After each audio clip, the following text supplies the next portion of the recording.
Este día vamos a hablar sobre el origen del conflicto en la Tierra. Recuerde que esta semana estamos estudiando sobre el conflicto cósmico y es importante que recordemos ya algunos conceptos que se vertían el día de ayer. Un enemigo introdujo el mal en el mundo, en el universo y en el mundo, pero hoy hablaremos propiamente de nuestro planeta. Así que gracias a Dios que nuestro pastor Dani Perla está con nosotros para poder abordar estos temas y vamos a orar pidiendo la dirección de nuestro Dios. Amén. Bondadoso Padre, gracias te damos por tu palabra que ilumina este tema tan difícil para nosotros, que es el tema del mal y el tema del sufrimiento, en el que todos hemos experimentado la tristeza, el dolor, pero te rogamos, Padre, que nos ayudes para poder poner todo en su justa dimensión. En el nombre de Jesús. Amén. Amén. Para este día, Pastor Perla, no podemos hablar del origen del mal sin primero remontarnos a los primeros capítulos del Génesis y hablar de la creación. Cuando el Señor terminó su creación, en el capítulo 1 y el versículo 31 del libro de Génesis, uno encuentra una evaluación directa de Dios que dice, todo era bueno en gran manera. Y me gustaría comenzar con eso, con esa expresión, todo era bueno en gran manera, para poner en contexto la tragedia que sucede después. ¿Por qué esta evaluación es tan importante y qué nos dice sobre el hecho de que lo que salió de las manos del Creador en ningún momento estaba manchado por lo que ahora vemos en el mundo? Totalmente, hermano Gerson, de acuerdo. Ayer estudiábamos una parábola en la que se dice que un hombre sembró buena semilla. Era el padre de familia. Y si sembró buena semilla, si nosotros aplicamos esto a Dios, la Biblia hace claro que Dios es bueno y que en Él no hay sombra de variación, no hay mal, no hay oscuridad. Entonces nunca pudo haber provenido el mal de Dios, porque Él, su esencia, su carácter son realmente buenos. Y siendo que Él creó todas las cosas, entonces quiere decir que Él nunca pudo haber creado desde el origen algo que sea malo. Sin embargo, encontramos que el mal surgió en el universo, apareció en el universo, no fue creado por Dios, y sabemos nosotros por lo que hemos estudiado anteriormente que surgió porque Dios le dio libertad a sus criaturas de elegir por los principios de su gobierno o de simplemente darle la espalda. Y sucede que a eso de darle la espalda a Dios y de rechazar a Dios es lo que conocemos nosotros como el mal, como el pecado, que por supuesto no es algo así tan simple de definir y probablemente nunca vamos a lograr definirlo correctamente, pero la Biblia hace bien claro que entonces el mal jamás proviene de Dios. Él solo crea cosas que son enteramente buenas. Y luego aparece Génesis 3, pastor, porque Dios crea todo bueno, Génesis 1, luego Génesis 2 nos da algunos otros detalles, y aparece Génesis 3, y los primeros 7 versículos, le invitamos que usted los lea ahí detenidamente, nos hablan de esta conversación entre la serpiente, luego en Apocalipsis se nos va a explicar quién es la serpiente, con la mujer, el engaño y la abierta mentira que viene después, pero esa narración de la serpiente engañando a Eva, ¿qué nos dice sobre la naturaleza del conflicto cósmico, pastor? Bueno, totalmente, cuando nosotros vamos a ver esa narración en Génesis capítulo 3, nosotros vemos que ahí hay una especie de duda, de incertidumbre que se arroja sobre el carácter de Dios. Y entonces ahí nosotros tenemos a Eva y tenemos por un lado la serpiente, que de paso no es que el animal está hablando por sí mismo, sino que Satanás se ha encarnado, vamos a ponerlo en esa frase, Satanás se ha encarnado en la serpiente y es ese ángel, bueno, Lucifer, como se describía ese nombre que mañana vamos a estudiar un poco más de ello, pero que es el mismo Satanás, el mismo diablo, Lucifer, la serpiente, es el mismo ser, es la misma persona, pero que cada nombre lleva un matiz de su actividad, de su característica, de quién es. Y entonces este ser sigilosamente introduce dudas a Eva acerca de lo que Dios ha dicho. Usa de su astucia, usa de su belleza. Hasta hay ahí, creo que estudiamos una lección de Génesis hace muchos tiempo ya, bueno, ya el tiempo pasa rápido, y habíamos visto que esa palabra, que la serpiente era astuta, unía Génesis capítulo 3, versículo 1 con el último versículo del capítulo 2, donde dice que Adán y Eva estaban desnudos y no se avergonzaban el uno del otro. Entonces ahí hay un juego de palabras para describir esa astucia de la serpiente, pero que pone dudas sobre el carácter de Dios. Y entonces ahora nosotros tenemos un aspecto que ahora la serpiente hace pensar a Eva que Dios le está mintiendo a ella. Y entonces ahora tenemos aquí un dilema: ¿quién miente? ¿O Dios es el que miente o la serpiente es quien miente? Wow. Y a partir de ahí entonces se crea una duda, y era como algo que Eva nunca había pensado que podía llegar a suceder, a dudar de Dios. Sí. Como cuando alguien tiene una relación con una persona y confía, pero de repente viene alguien y le dice: usted sabía que hace esto, usted sabía que en un tiempo pasó esto, y entonces comienza a poner alguna duda cuando nunca antes había una duda. Ahora, otra cosa que llama la atención en este relato, en estos versículos, es que ya el mal existía. Ojo, vean cómo voy a decirlo: el mal estaba presente en el Edén, no en Eva, no en Adán, no en lo que Dios había creado, sino en ese árbol que se llamaba de la ciencia del bien y el mal. O sea, podemos decirlo que conceptualmente el mal ya estaba allí. ¿Por qué? Porque ya había aparecido en el cielo. Por eso hay una conexión, y nosotros vamos a tener que estudiar entre ese árbol que Dios dice de la ciencia del bien y del mal. Y del mal.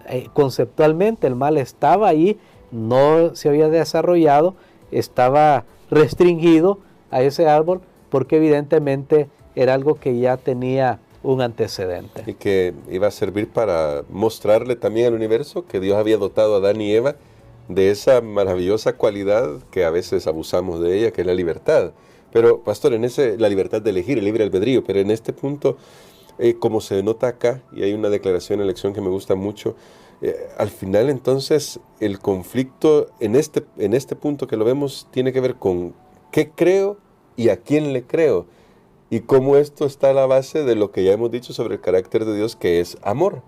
Así es, creo que esa es la gran decisión que todo ser racional tiene que tomar: ¿a quién creer? ¿A quién creer? Pero la pregunta es: ¿por qué creerle a uno o al otro? ¿Qué evidencias hay? ¿Qué base hay? Y definitivamente la duda que sembró la serpiente, que era Satanás, sobre la mente de Eva fue muy fuerte, porque le hizo incluso creer que Dios estaba ocultando algo. Y precisamente cuando en una relación se cree que hay motivos ocultos, que hay cosas que están impulsando a una persona, cosas que tal vez no son positivas, eso afecta a la relación, porque sí. Si yo estoy pensando, ¿y será que pues tiene otra intención? Eso fue lo que precisamente Satanás hizo. Ahora nosotros tenemos que tomar esa decisión a quién creer. Sin embargo, la Biblia nos presenta suficiente evidencia de que Dios es un Dios al cual nosotros podemos creer y podemos confiar. Número uno, porque Él es el autor de lo bueno.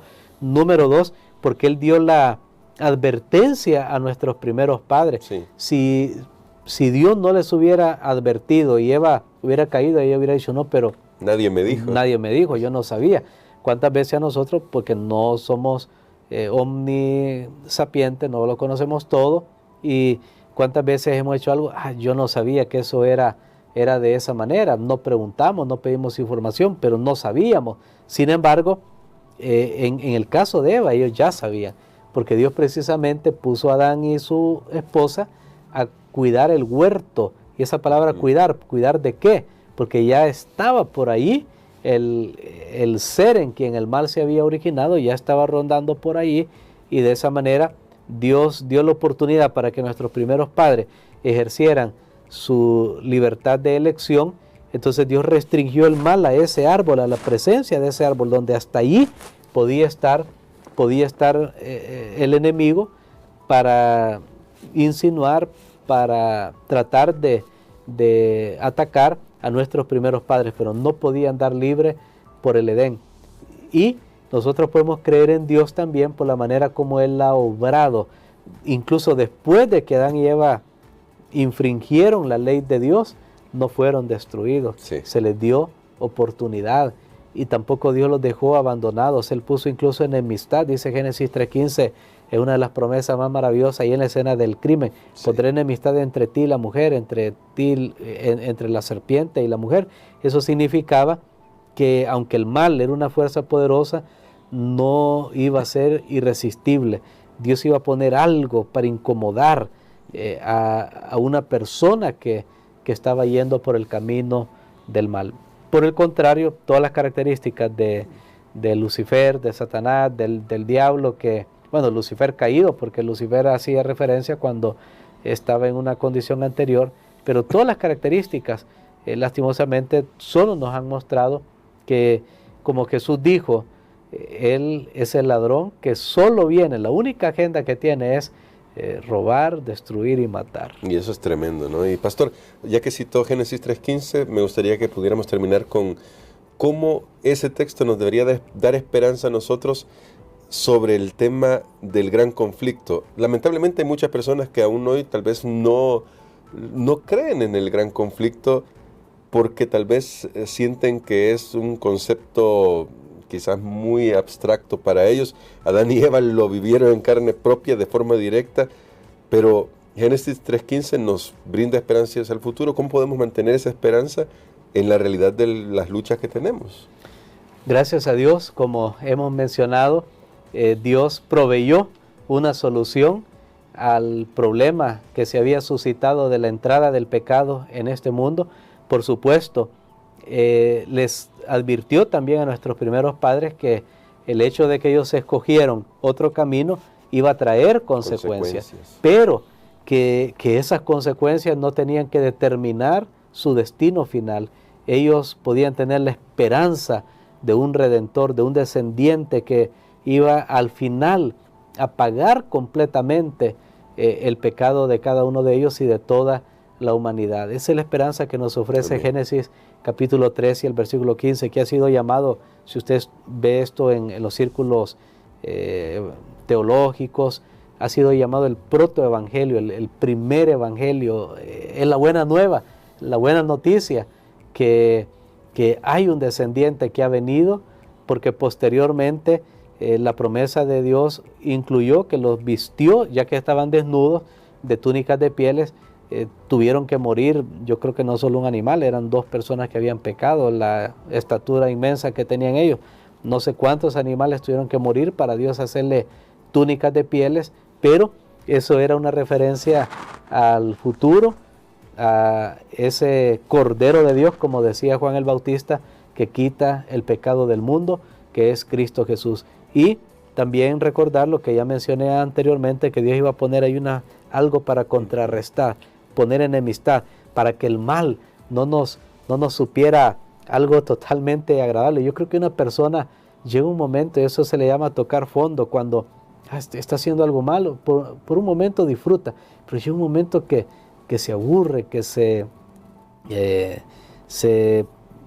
prácticamente la persona se empalaga, para decirlo en una palabra, se desprecia. Una persona que uno piensa, no siente nada por lo que hace. Llega un momento que sí, precisamente por esa enemistad que Dios ha puesto en el ser humano, para que el mal no hubiera sido una fuerza totalmente irresistible en la cual nosotros ya no tuviéramos nada más que hacer. Así que la promesa es que podemos ser vencedores. Y queremos que se aferre a esa promesa. Y pastor, ore por nosotros por eso, para que podamos aferrarnos a la promesa de que aunque entró el mal en esta tierra y el conflicto ha arreciado, Cristo ha vencido. Amén. Padre, gracias te damos, Señor, por tu bondad.